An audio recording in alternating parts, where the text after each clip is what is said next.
Good morning বন্ধু বান্ধৱীসকল। আজি গৈ আছোঁ দেওপানী মন্দিৰলৈ আৰু দেওপানী মন্দিৰত গৈ বহুত ভাল লাগিল। আৰু এয়া আমাৰ আগফালে আছে ভাইটি, আমাৰ খুৰাৰ ল'ৰা। আজি গাড়ীখনে লৈ আহিছোঁ আৰু এয়া হ'ল মন্দিৰৰ মেইন সোমাই যোনখিনি দোকান পাহাৰ পায় সেইখিনি জেগা হয়।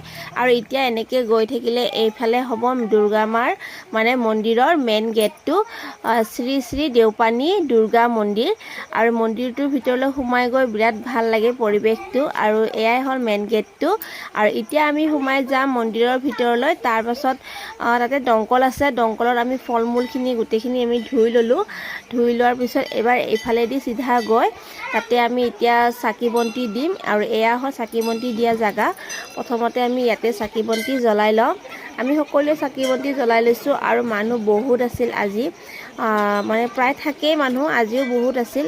চাকি বন্তি জ্বলোৱা হৈ যোৱাৰ পিছত এতিয়া আমি সেই